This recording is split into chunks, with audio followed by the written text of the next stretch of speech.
What's up, cool people? I'm Matt Conroy, and got a little bit of a question for you to start this one off. What would you say is the biggest thing that politicians share in common with movies, video games, basically different sorts of media? You see, for me, the way I would answer that question is that I would say both are guilty of a thing that I'm going to kind of call signal boosting. Now, when it comes to, movies and video games and that kind of stuff, a lot of times this will come in the form of either fake accounts being created online and them sending overly positive, glowing reviews about whatever movie, video game, media item thing is in question. And or, some companies even go so far as occasionally, if they think they can get away with it, they'll pay somebody to, send a better review than is really deserved. Now, that can be, slightly a problem if you're, really trying hard to find a good movie or game, because then you don't know what to trust and all that kind of stuff. But, that's just our entertainment. So if you happen to waste a little bit of time watching a bad movie or something, okay. But the way the politicians will go about this, especially the Republican and Democratic parties as a whole, is that the people within those political parties will essentially only give glowing reviews of each other a whole lot of the time. For example, all the stuff that's going on with the Republican Party right now. First off, there are a lot of ways that they're being kind of secretive, and they will even go so far as to try and silence any media source that will tell a different story than what they're telling. And so, not only is it the type of signal boosting that a movie or video game review would have, where it's positive for themselves, but it's also an attempt to dampen the negative against them.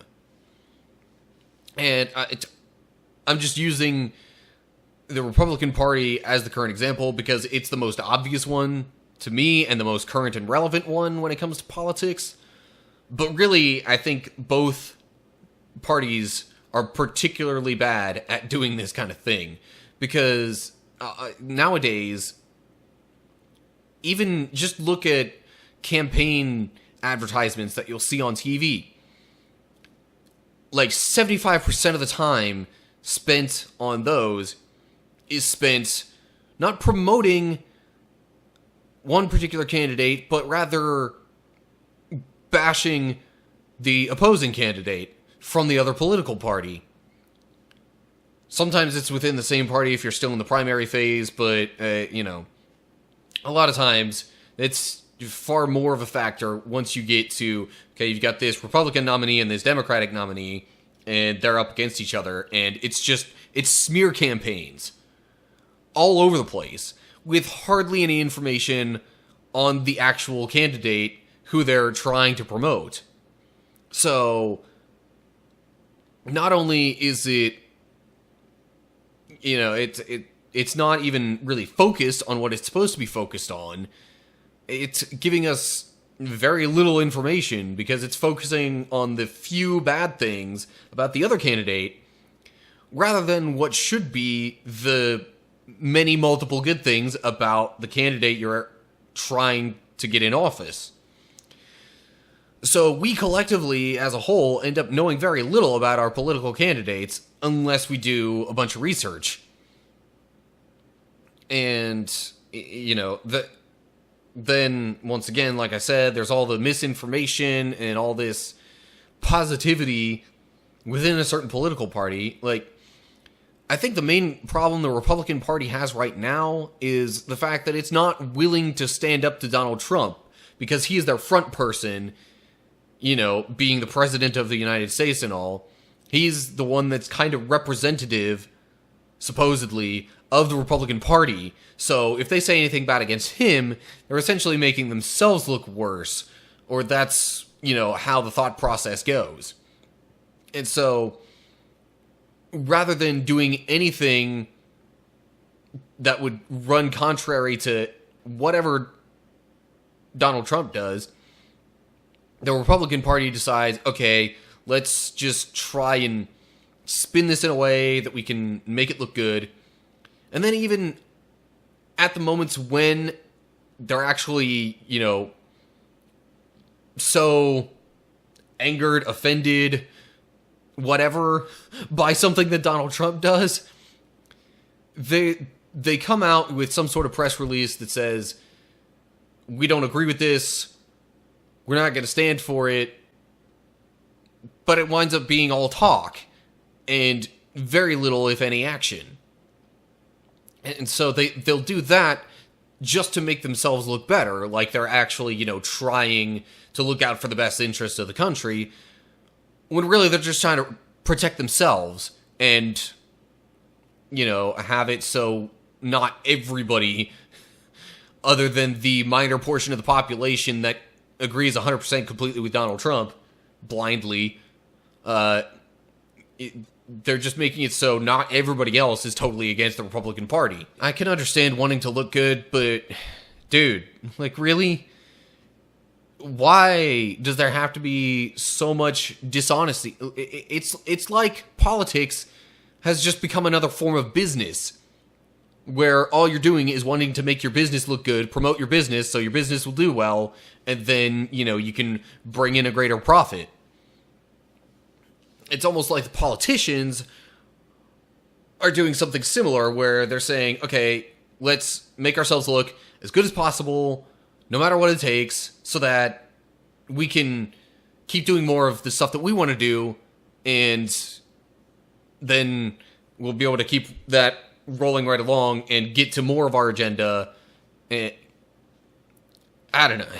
It's just, I find the current state of politics to be absurd in so many ways. And this is one of them. In fact, there are many times when it seems like, there's a certain spin put on things by the Republican Party and their approved media sources that just, if anybody with half a brain even took a look at that and really stepped back a second and said, okay, you know what, I need to think about the issue and not just the person that's promoting the issue, there wouldn't be such a debate over whether or not it's the right thing to do. If you find yourself agreeing with any politician 100% of the time, then you're kidding yourself. You're not even trying to actually look out for the country. You're just blindly following whoever the heck is the front person in your political party and supporting your supposed group mentality ideology. And that's not the way that we're supposed to go about things. There are a lot of ways that this country was founded on compromise. There are a lot of things that have been done in the past to try and cross those political boundaries and have people work together. Maybe each side didn't completely get what they wanted, but both sides got something. But we're not doing that anymore. We'd rather just boost our preferred side and, try and bring down the side that we're against. But for real though, please just think about the actual issues themselves and not who's trying to promote them, because that really does not help things, and that just increases further the divide between political parties. Really, I think if we took an honest look at the average American citizen, if we took most of the people within our country and asked them about specific issues, or, we really talk to them at length about various political topics, you would find there are very few that actually fully fall in line with a particular party's mentality, their agenda that they're putting out there.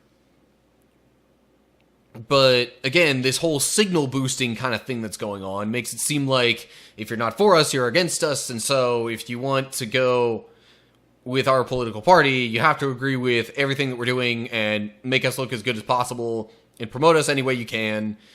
And that's not real life. It doesn't even work properly for movie and TV reviews and that kind of stuff. Why would being fake within politics help with getting anything constructive done? Anyway, so yeah, signal boosting. Happens in media, happens in politics. Should not happen in either, but I think it's especially damaging within the political realm. So can we please stop it? And just be honest about what's going on and how we feel on certain topics.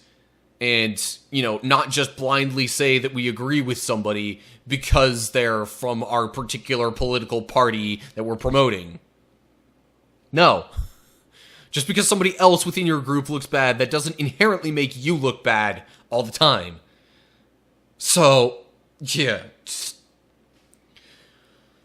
That's all I've got for this time around. So, as always, like and share if you enjoyed the video. Subscribe to my channel and click the notification bell to get updates whenever I post videos on YouTube.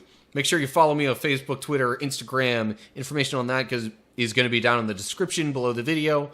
And below that, you can leave a comment with your thoughts on this topic, ideas for other things you want me to talk about, anything, let me know down below. But that's going to do it, so I hope you're all doing well, and hopefully I will see you next time. Stay cool, people.